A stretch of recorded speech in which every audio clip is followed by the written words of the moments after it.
चलिए, जीव विज्ञान हम कोशिका के बारे में पढ़े थे। अब हम आते हैं ऊतक टिश्यू के बारे में पढ़ते हैं। चलिए, समान कोशिकाओं के समूह को ऊतक कहते हैं। ऊतक का अध्ययन हिस्टोलॉजी कहलाता है। ऊतक का अध्ययन क्या कहलाता है? हिस्टोलॉजी कहलाता है। हिस्टोलॉजी के जनक मालगिली को बोलते हैं। हिस्टोलॉजी के जनक किसको बोलते हैं? मालगिली को बोलते हैं। ठीक है, आगे बढ़ते हैं। सबसे पहले ऊतक का विकास सिलिट्रेटा संघ के जीव में हुआ था।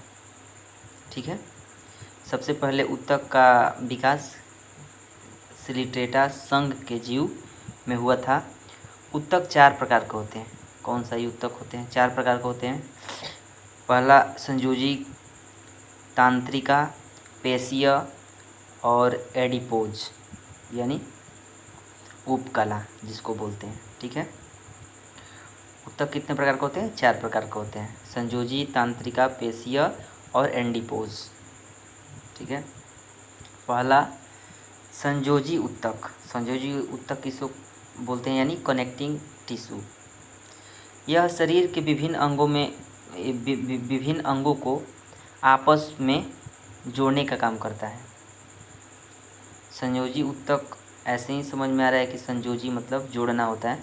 यह शरीर के विभिन्न अंगों को आपस में जोड़ने का काम करती है, जैसे अस्थि मज्जा, रक्त, लसिका। ठीक है, नोट, अस्थियां तरल संवहन ऊतक की बनी होती है। अस्थियां जो होता है ना, ये याद रखने वाली चीज़ है कि अस्थियां जो होता है ना, तरल संवहन ऊतक की बनी होती है। चलिए, दूसरा तंत्रिका ऊतक। तंत्रिका ऊतक, इसका मस्तिष्क बना होता है। तंत्रिका ऊतक का जो होता है ना, इसका मस्तिष्क बना होता है। यह सूचनाओं का आदान प्रदान करती है। तंत्रिका ऊतक क्या करती है? सूचनाओं का आदान प्रदान करती है। ठीक है, दूसरा है पेशीय ऊतक। पेशीय ऊतक में होता है कि इसकी मांसपेशियाँ बनी होती है। पेशीय ऊतक में मांसपेशियाँ बनी होती है। यह शरीर की रक्षा करती है। पेशीय ऊतक में क्या होता है? मांसपेशियाँ बनी होती है, यह शरीर की रक्षा करती है। एंडीपोज ऊतक। एंटीपोज यानी उपकला। ठीक है, ये क्या होता है? इसमें त्वचा बना होता है। इससे त्वचा बना होता है। यह वसा को संग्रहित करती है। इससे त्वचा बना होता है। यह वसा को संग्रहित करती है। बुढ़ापे में वसा की कमी के कारण चेहरे में झुर्रियाँ पड़ जाती है। यह एंडीपोज ऊतक जो है ना, यह त्वचा का बना होता है। इसमें वसा संग्रहित करती है। बुढ़ापे में वसा की कमी के कारण चेहरे जो होता है ना, झुर्रियाँ पड़ जाती है। चलिए, ये ऊतक हो गया ख़त्म। अब स्केलेटन सिस्टम के बारे में पढ़ते हैं। कंकाल तंत्र। ठीक है, कंकाल तंत्र के बारे में पढ़ते हैं। कंकाल हमें सीधा खड़ा रखता है, अतः स्थिरता प्रदान करता है। कंकाल की मदद से जीव जंतु आसानी से गति करते हैं। कंकाल 2 प्रकार के होते हैं। एक बाह्य कंकाल होता है, एक्सोस्केलेटन, और एक एंडोस्केलेटन होता है। एक बाह्य कंकाल होता है, एक आंतरिक कंकाल होता है। ठीक है, कंकाल 2 प्रकार का होता है, पहला बाह्य, दूसरा आंतरिक। बाह्य के बारे में कुछ जानते हैं। यह शरीर के बाहर में पाया जाता है। बाह्य कंकाल में होता है ना, यह शरीर के बाहर में पाया जाता है तथा अत्यधिक कठोर होता है। यह शरीर को रक्षा प्रदान करती है। जैसे होता है ना, बाह्य कंकाल तंत्र में होता है ना कि शरीर जो अंदर होता है और हड्डी जो होता है ना, वो बाहरी होता है। इसी को हम बाह्य कंकाल बोलते हैं। ठीक है, एग्जाम्पल में होता है कि जैसे केकड़ा का ऊपर का जो हड्डी होता है ना, ये थोड़ा सा कड़वा होता है, तेलचट्टा, तेलचट्टा का हड्डी ऊपर ऊपरी भाग जो होता है ना, और उस कड़वा होता है, उसका हड्डी ऊपरी ऊपर होता है और अंदर उसका मतलब शरीर रहता है। मकड़ी, किट्टू, घोंघा, चींटी, चूटा, मधुमक्खी, बिच्छू, सीप, शंख, कीट, ये बाह्य कंकाल तंत्र के अंदर आते हैं। ठीक है।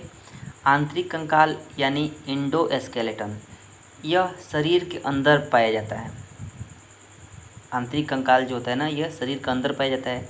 जैसे मानव, बकरी, गाय, कुत्ता, हम लोग के शरीर में जो है ना, ये अंदर हड्डी होता है, इसको ये इंडोस्केलेटन में आता है, यानी आंतरिक कंकाल में आता है। ठीक है। नोट देखिए, नोट में यहाँ पे कुछ दिया है। कछुए के पीठ पर बाह्य कंकाल तथा पैर और मुँह पूँछ में आंतरिक कंकाल होता है। कंकाल दो भागों में बंटते हैं, उपास्थियाँ और अस्थियाँ। देखिए यहाँ पे है ना, कछुआ जो ऐसा है ना, ये बाह्य कंकाल के अंदर आंतरिक भी आता है और आंतरिक कंकाल के भी अंदर आता है, क्योंकि उसके ऊपर का जो पीठ होता है ना, वो कछुआ का वो बाह्य कंकाल, और जो उसका पैर का हड्डी होता है, गर्दन का हड्डी होता है, ये ना, ये आंतरिक कंकाल में आता है। ये दोनों कंकाल में आता है कछुआ। ठीक है। कंकाल दो भागों में बांटते हैं, कंकाल को दो भागों में बांटते हैं। कौन कौन? उपास्थि और अस्थि। उपास्थि को इंग्लिश में बोलते हैं कार्टिलेज। ठीक है। यह मुलायम होता है। कार्टिलेज जो होता है ना, ये मुलायम होता है, क्योंकि इसमें कैल्शियम फास्फेट पाया जाता है। ठीक है। इसमें कैल्शियम कार्बोनेट पाया जाता है। उपास्थि यानी कार्टिलेज, हड्डी जो है ना, अस्थियाँ और एक उपास्थियाँ, दो प्रकार की होती है। एक कार्टिलेज होता है, एक बोन होता है। ठीक है। तो कार्टिलेज जो होता है यानी उपास्थियाँ होता है, यह मुलायम होता है। मुलायम क्यों होता है? क्योंकि इसमें कैल्शियम फास्फेट और कैल्शियम कार्बोनेट पाया जाता है। कैल्शियम कार्बोनेट के ही कारण जो कार्टिलेज है ना, ये मुलायम होता है। ठीक है। जैसे एग्जाम्पल में, जैसे नाक की हड्डी होता है, कान की हड्डी होता है, तथा सब बड़ी हड्डियों के सिर में कार्टिलेज पाया जाता है। ठीक है। ये होता है बोन। बोन होता है ना, बोन में कैल्शियम फास्फेट तथा कैल्शियम कार्बोनेट दोनों होते हैं। सॉरी, कार्टिलेज जो होता है ना, कार्टिलेज में होता है कैल्शियम फास्फेट होता है। ठीक है। लेकिन कैल्शियम कार्बोनेट नहीं होता है। ठीक है। इस कारण ये मतलब कि मुलायम होता है। ये होता है अस्थि दूसरा होता है। अस्थि बोन जिसको बोलते हैं, यह कठोर होता है। ठीक है। कठोर क्यों होता है? इसमें कैल्शियम फास्फेट और तथा कैल्शियम कार्बोनेट दोनों पाए जाते हैं। ठीक है।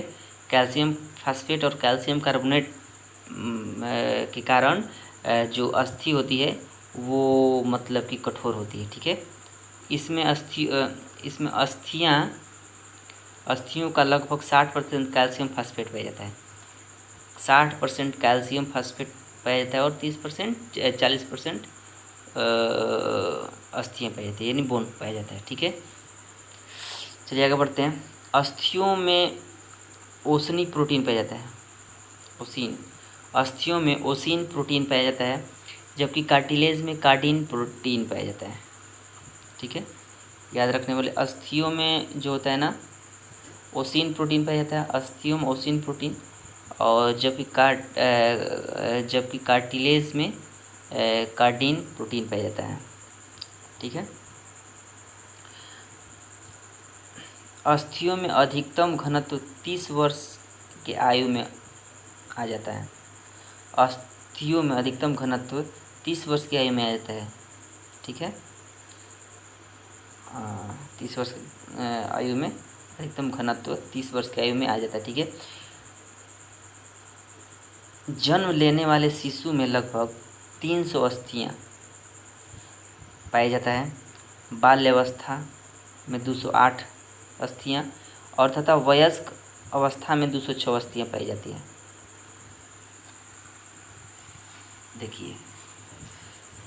देखिए बोन और बोन मिल के यानी अस्थियाँ और अस्थियाँ मिल के लिंगामेंट बनता है, लिंगामेंट का निर्माण होता है। ठीक है, मांस और अस्थियाँ मिलकर टेंडम बनते हैं, मांस और हड्डी मिलकर टेंडम बनते हैं, मांस और मांस मिलकर क्या सेलेक्सोर बनते हैं। ठीक है, क्या बनते हैं, मांस और मांस मिलकर क्या बनते हैं, सेलेक्सोर बनते हैं। ठीक, चलिए आगे बढ़ते हैं। कंकाल तंत्र 2 भागों में बांटा गया है। कंकाल तंत्र को 2 भागों में बांटा गया है, एक उपांगी और अक्षीय। ठीक है, ये बराबर पूछता है कि अस्थियाँ और अस्थियाँ मिलकर क्या बनते हैं, लिंगामेंट बनते हैं, यानी हड्डी मिलकर लिंगामेंट का निर्माण करता है, मांस और हड्डी मिलकर टेंडम का निर्माण करता है, मांस और हड्डी। ठीक है, मांस और हड्डी मिलकर टेंडम का निर्माण करता है और हड्डी मिलकर लिंगामेंट का निर्माण करता है, मांस और मांस मिलकर सिलेक्सर का निर्माण करता है। ठीक है, अब आगे बढ़ते हैं। कंकाल के 2 भागों में बांटा गया है, पहला उपांगी और अक्षीय। ठीक है, चलिए कंकाल तंत्र के बारे में जानते हैं। सेलेक्सर स्केलेटन सिस्टम। ठीक है, स्केलेटन सिस्टम। कंकाल शरीर के आंतरिक अंगों की रक्षा करता है। कंकाल जो होता है ना, कंकाल जो होता है शरीर के आंतरिक अंगों की रक्षा करता है तथा जंतुओं को चलने फिरने में सहायक करता है। एक बाह्य कंकाल, एक आंतरिक कंकाल, ये तो हो गया था। बाह्य कंकाल एक्सोस्केलेटन होता है, ये तो समझ गए। इसमें हड्डी जो होता है ना बाहर की तरफ होता है, और ये आंतरिक कंकाल जो है ना इंडोस्केलेटन होता है, जो ये इसमें हड्डी जो होता है ना ये शरीर के अंदर पाया जाता है। ठीक है, कंकाल तंत्र अस्थियां तथा उपास्थियां से मिलकर बना होता है। कंकाल तंत्र जो होता है अस्थियां और उपास्थियां दोनों से मिलकर बना होता है। उपास्थियां में होता है क्या कि ये मुलायम होता है, मुलायम क्यों मुलायम होता है, कार्टिलेज जिसको बोलते हैं, ये मुलायम होता है क्योंकि इसमें कैल्शियम फास्फेट और कैल्शियम फास्फेट पाया जाता है और कैल्शियम कार्बोनेट नहीं पाया जाता है, इस कारण ये मुलायम होता है। और बोन यानी अस्थियां में होता है क्या कि इसमें कैल्शियम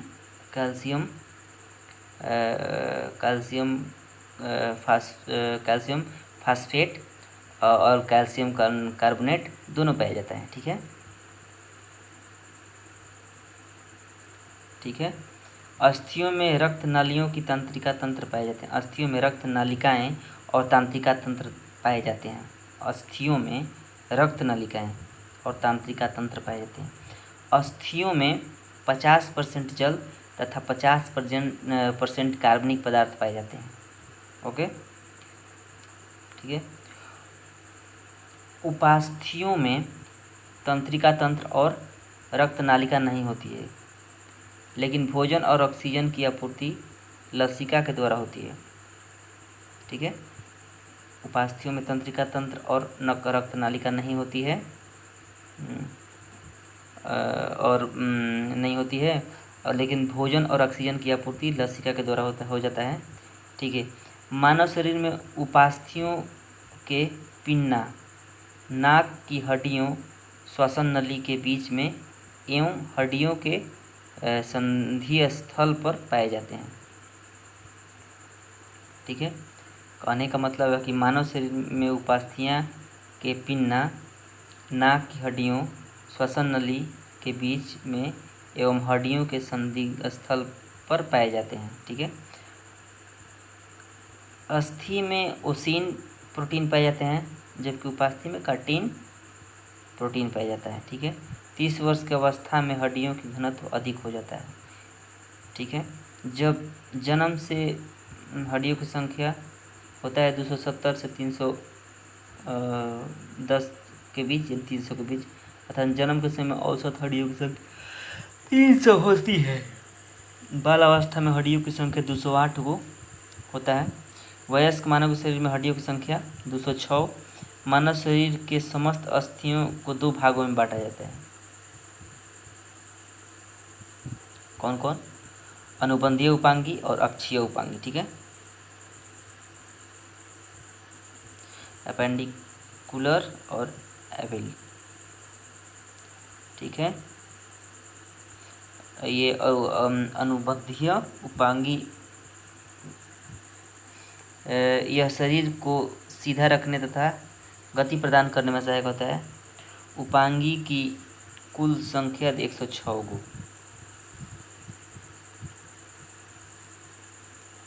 ठीक है, 106 गो उपांगी होता है। अनुबंधीय उपांगी में हड्डियों की संख्या 126 को 126 को होता है। ठीक है, चलिए, अनुबंधीय उपांगी में 126 को होता है। कहाँ कहाँ होता है जानते हैं। एक हाथ में 30 होता है और दूसरा हाथ में 30 होता है, दोनों मिलकर 60 होता है। कहाँ कहाँ होता है? एक होता humerus, radius, ulna, carpal, metacarpal और फ्लैंजिज। देखिए, हुमरस में एक हड्डी होती है, रेडियस में एक होता है, अल्ना में एक होता है, कार्पल यानी कलाई में 8 होता है, मेटाकार्पल यानी हथेली में 5 होता है और फ्लैंजिज मतलब अंगुली में 14 होता है। तो ये तीनों मिलकर 30 होता है। ठीक है, ये इतना मिलकर ये छठा 6 मिलके ये 30 होता है। ठीक है, एक में 30 और एक में 30, 60 हो गया। चलिए, अब पैर में आते हैं। पैर में भी 60 होता है। एक पैर में 30 होता है और एक पैर में 30 होता है। ठीक है, चलिए, फिबिया, पटेला, टिबिया, फिबुला, टार्सल और फ्लैंजिज, इतना होता है। फिबिया में होता है एक, पटेला में होता है एक, टिबिया में होता है एक, टिबुला में होता है एक, टार्सल में होता है 7 और फ्लैंजिज में होता है 14। टार्सल में 7 होता है और फ्लैंजिज में 14 होता है। तो एक पैर में 30 और एक पैर में 30, 60 हो गया। 60 दूनी 120 हो गया। और पैल्विक होता है, ये जांघ की तरफ होता है। ये जांघ होता है, जांघ के ऊपर चुत्तड़ जो होता है ना, जिसको हाँ यहाँ पे होता है पैल्विक। और एक होता है कैल्विक होता है ये हाथ जो होता है ना, हाथ, ये किहुना जिसको बोलते हैं, किहुना के ऊपर साइड में जो होता है ना, कैल्विक बोलते हैं। एस्केपुला 2 होता है, पैल्विक होता है 2, कैल्विक होता है 2 और एस्केपुला होता है 2। ये 6 तो 120 और ये 6, 126 हो गया। ये टोटल हो गया कितना? 26 कितना का हुआ? तो ये 26 अनुबंधीय उपांगी हो गया। अनुबंधीय उपांगी में आता है 26 को हड्डी, हाथ और पैर। ठीक है, हाथ पैर दोनों मिलाकर 120 होता है। हाथ में 30 यानी 60 और पैर में 60, तो 60 दूनी 120 और पैल्विक और एस्केपुला ये 6 हो गया, तो 126 हो गया। ठीक है, आगे बढ़ते हैं। अक्षीय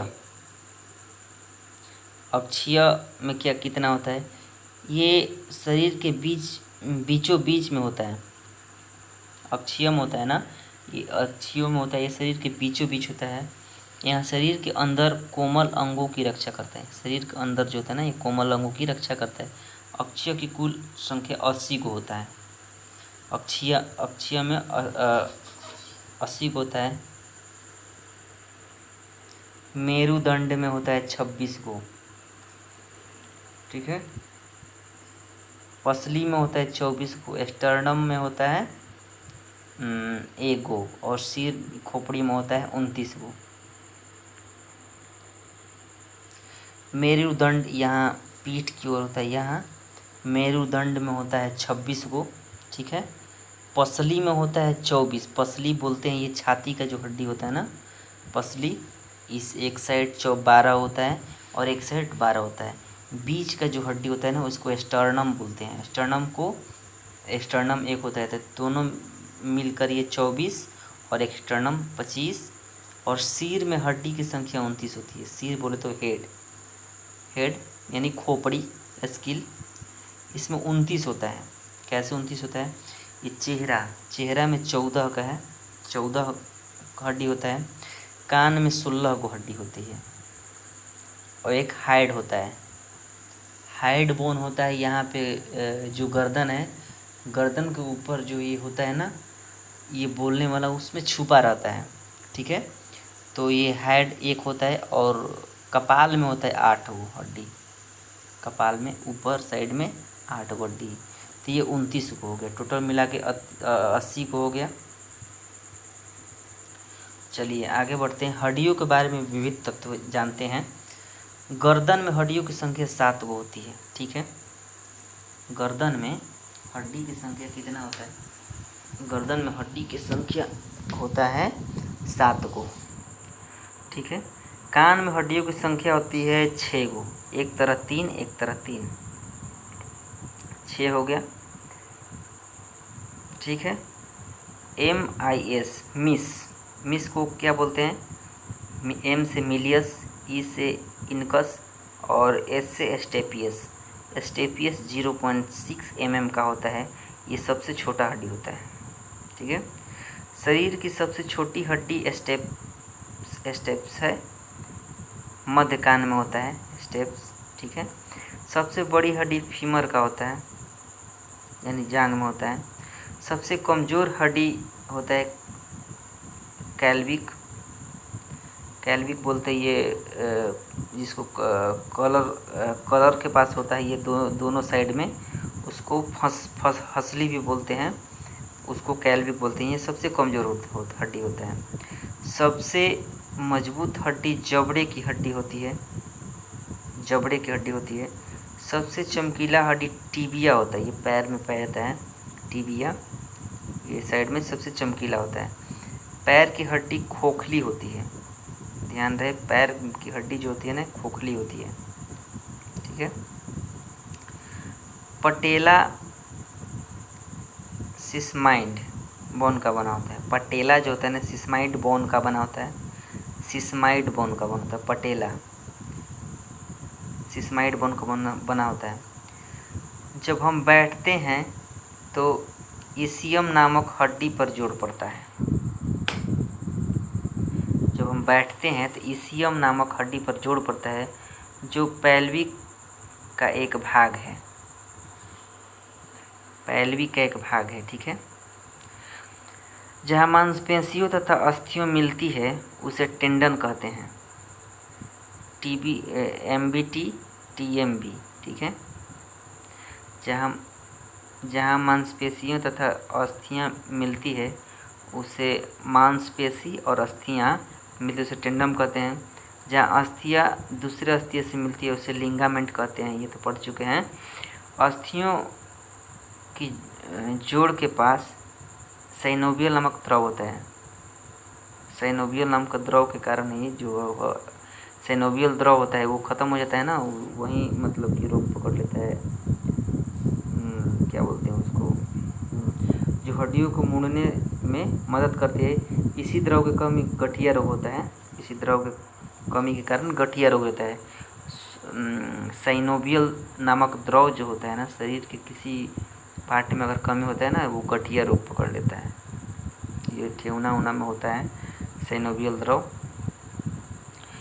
खोपड़ी के पीछे की ओर एक खाली खोखली जगह होती है जिसे फोर्मिन मैग्नम कहते हैं। खोपड़ी के जो पीछे की ओर एक खाली खोखला जगह होता है। ठीक है, इसको बोलते हैं फोर्मिन मैग्नम। ठीक है, आगे बढ़ते हैं। फोर्मिन मैग्नम खाली जगह होता है, खोपड़ी के पीछे की एक खाली जगह होता है जिसको फोर्मिन मैग्नम बोलते हैं। ठीक है, अस्थि अस्थि कोशिका के बारे में जानते हैं। अस्थि कोशिका 3 प्रकार की होती है। अस्थि कोशिका 3 प्रकार की होती है।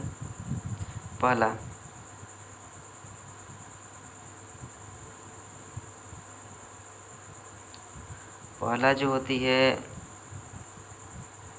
Osteoclast, osteoblast, osteocyte. ठीक है, इसमें होता है क्या, ऑस्टियोक्लास्ट में होता है क्या कि यह खराब अस्थि कोशिकाओं को खाकर ख़त्म कर देता है। ऑस्टियोक्लास्ट में होता है क्या, यह खराब अस्थि, जो खराब हड्डी है, हड्डी कोशिकाओं को खाकर ख़त्म कर दी। यह खराब अस्थि कोशिकाओं को खाकर ख़त्म करता है, अतः इसे बोन ईटिंग सेल भी कहते हैं। ठीक है, आगे बढ़ते हैं। दूसरा ऑस्टियोब्लास्ट, यह अस्थि का निर्माण करता है। ऑस्टियोब्लास्ट जो होता है, यह अस्थियों का निर्माण करता है, इसे बोन फॉर्मिंग सेल कहते हैं। ठीक है, ऑस्टियोसाइट, यह अस्थियों को परिपक्व बनाता है। परिपक्व मतलब मजबूत, परिपक्व बनाता है। यह अस्थियों क्या बनाता है, परिपक्व बनाता है, अतः इसे मायोट्रिक सेल कहते हैं। ठीक है, आगे बढ़ते हैं। मायोट्रिक सेल, ट्री सेल कहते हैं। आगे बढ़ते हैं। अस्थि मज्जा, बोन मैरो क्या होता है। अस्थि मज्जा जो होता है, बोन मैरो, अस्थियों के बीच में जो झिल्लीनुमा आकृति को एक अस्थि मज्जा कहते हैं। अस्थि मज्जा में आरबीसी का निर्माण होता है। अस्थि मज्जा में जो होता है आरबीसी का निर्माण करता है। हड्डियों के बीच में जो रेड कलर का होता है वही अस्थि मज्जा होता है, बोन मैरो। जो ये हड्डी के अंदर जो होता है ना हरा वाला, उसी को बोन मैरो बोलते हैं। ठीक है, अस्थि मज्जे में आरबीसी का निर्माण होता है, आरबीसी का निर्माण होता है। ठीक है, आगे बढ़ते हैं। अस्थि मज्जा हो गया। ओकर बाद क्या होता है, संधि यानी ज्वाइंट्स। कंकाल का वह स्थान जहाँ अस्थियाँ मिलकर हिलडुल सकती है, संधि कहलाती है। ठीक है, संधि वाले स्थान पर एक गुहा यानी खाली जगह पाया जाता है, जिसे साइनोवियल गुहा कहते हैं। साइनोवियल गुहा कहते हैं। ठीक है, ज्वाइंट्स जो होता है, संधि जोड़ा,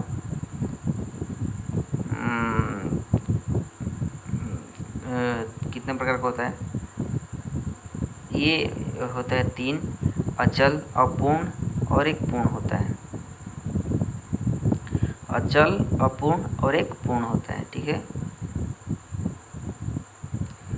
पूर्ण में क्या होता है, पूर्ण में होता है कंदक, खलिक, कब्जा, खुट्टी, ग्लैंडिंग, सैडल। ठीक है, सैडल होता है, ग्लैंडिंग होता है, खुट्टी होता है, कब्जा होता है और कंदक खलिक होता है।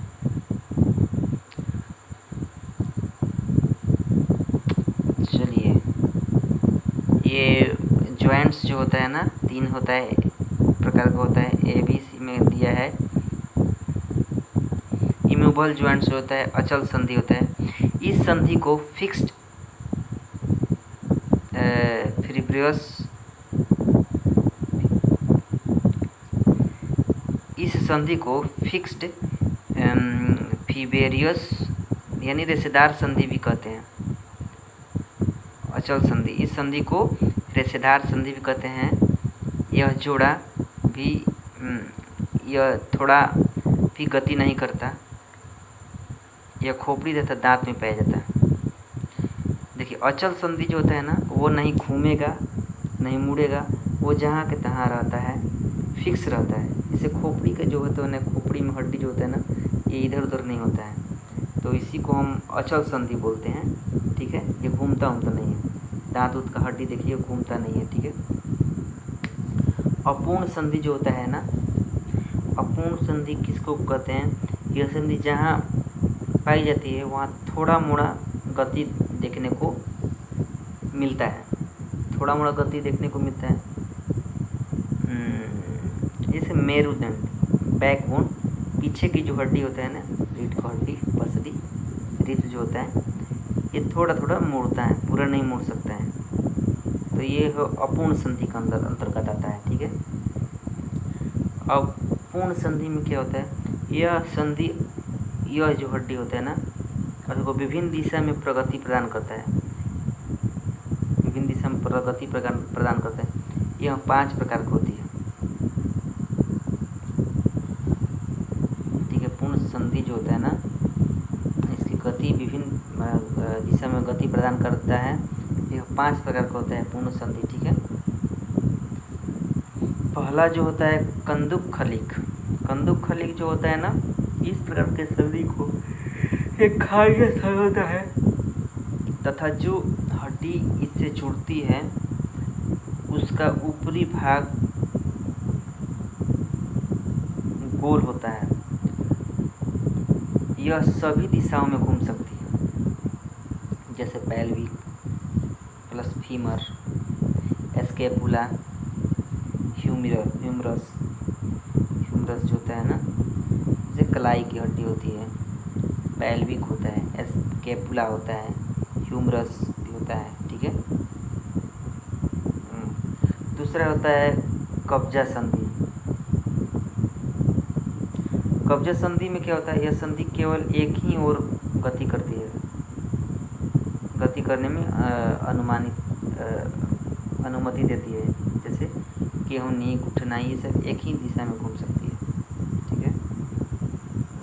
खुट्टी संधि। खुट्टी संधि क्या होता है? इसका आकार खुट्टी के समान होता है। यह एक दूसरे के ऊपर रखी हुई रहती है। ठीक है। जैसे कशेरुक दंड का ऊपरी भाग तथा निचला भाग होता है। ठीक है। आगे बढ़ते हैं। ग्लीडिंग जॉइंट्स। ठीक है। ग्लीडिंग जॉइंट्स में क्या होता है? यह एक दूसरे पर फिसलती है और थोड़ा गति प्रदान करती है, जैसे कार्पल और टार्सल। ठीक है। कार्पल कलाई और टार्सल मतलब ये घुटना उठना होता है ये। ठीक है। एक्सेडल जॉइंट्स होता है 5वां नंबर पे। यह बॉल और सॉकेट जॉइंट्स है के समान होता है। ये बॉल एंड सॉकेट जॉइंट्स के समान होता है। सैडल जॉइंट्स जो होता है ना, ये बॉल और सॉकेट जॉइंट्स के समान होता है, किंतु यह एक निश्चित सीमा के अंदर ही सभी दिशाओं में गति प्रदान करता है, जैसे अंगूठा, उंगली, अंगूठा। ठीक है। चलिए, बनावट के अनुसार हड्डियों का प्रकार। बनावट के अनुसार हड्डियों का प्रकार 5 प्रकार होता है। चपटी हड्डी। यह हड्डी शरीर के आंतरिक अंगों की रक्षा प्रदान करती है। पसली, खोपड़ी, स्कैपुला, स्टर्डम। ठीक है। लंबी हड्डी, लॉन्ग बोन जो होता है, यह शरीर का भार रोकती है, जैसे हाथ, पैर। ठीक है। शॉर्ट बोन, छोटी हड्डी, ये आकार में छोटा होता है तथा अस्तित्व प्रदान करता है, जैसे स्टार कार्पल ये होता है। ठीक है। अनियमित हड्डी, इसका आकार अलग अलग रहता है, जैसे कशेरुक दंड की सभी हड्डियाँ, यह हल्का गति प्रदान करता है। ठीक है। अनियमित हड्डी जो होता है ना, इसका आकार अलग अलग रहता है, जैसे कशेरुक दंड की हड्डी की सभी हड्डियाँ, यह हल्का गति प्रदान करता है। ठीक है।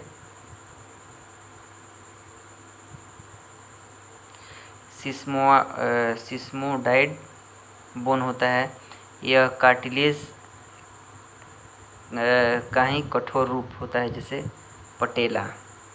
ठीक है।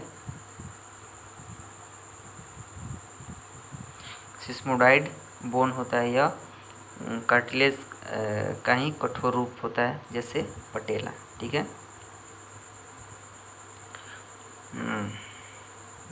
अब हम पढ़ेंगे पेशीय तंत्र के बारे में। मस्कुलर सिस्टम, पेशीय तंत्र के बारे में पढ़ते हैं। चलिए आगे बढ़ते हैं। मांसपेशियां शरीर में त्वचा के अंदर पाई जाती है। मांसपेशियां जो होती है ना, शरीर में त्वचा के अंदर पाई जाती है। मांसपेशियों की कुल संख्या 639 होती है। कितनी मांसपेशियां होती है? 639। सबसे बड़ी मांसपेशियां जो होती है, सार्टोरियस होता है, जांघ में होता है। सबसे बड़ा मांसपेशियां सार्टोरियस होता है, जांघ में होता है। और सबसे छोटी मांसपेशियां स्टेपियस होता है, कान में है। ठीक है, कान में है। ठीक है। मांसपेशियों में मायोसिन नामक का प्रोटीन होता है। मांसपेशियों में लैक्टिक एसिड के जमाव के कारण थकान महसूस होता है। मांसपेशियों में जो होता है ना, लैक्टिक एसिड जो होता है ना, लैक्टिक एसिड जो होता है जमाव हो जाता है, इससे थकान महसूस होता है। मांसपेशियां 3 प्रकार की होती हैं। कौन कौन? ऐच्छिक, अनैच्छिक और हृदयक। ठीक है। ऐच्छिक मांसपेशियां किसे कहते हैं?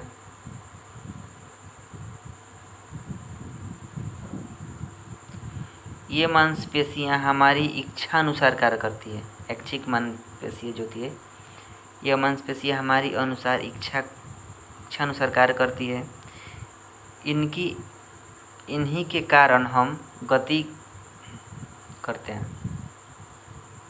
ये मांसपेशियां कंकाल से जुड़ी रहती है, अतः इन्हें कंकालीय पेशियां भी कहते हैं। इन्हें लाइट बोन तथा डार्क बोन इसमें लाइट बोन तथा डार्क बोन पाया जाता है। ऐच्छिक मांसपेशियों में इसके अनुसार, इच्छा के अनुसार हम लोग गति करते हैं। ठीक है। आगे बढ़ते हैं। वॉलंटरी मस्कुलर होता है। अनैच्छिक पेशियां होता है। अनैच्छिक पेशियां में क्या होता है? यह पेशियां हमारी अनुसार कार्य नहीं करती, क्योंकि ये कंकाल से नहीं जुड़ी होती है। इसमें लाइट बॉन्ड तथा डार्क बॉन्ड नहीं पाया जाता है।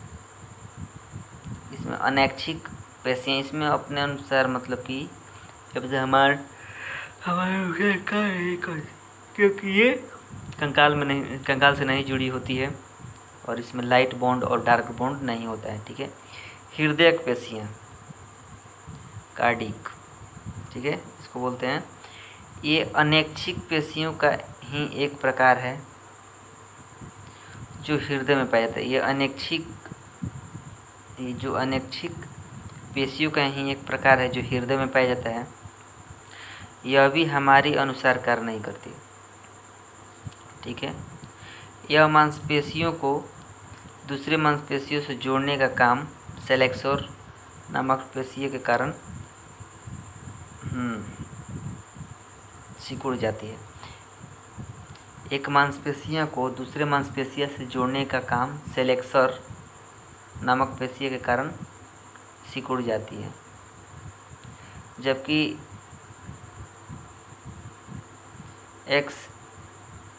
एक्सटेंसर नामक पेशियों के कारण फैल जाती है। एक्सटेंसर नामक पेशियों के कारण फैल जाती है। आज हम इतना ही रहने देते हैं। पाचन तंत्र के बारे में हम कल पढ़ेंगे।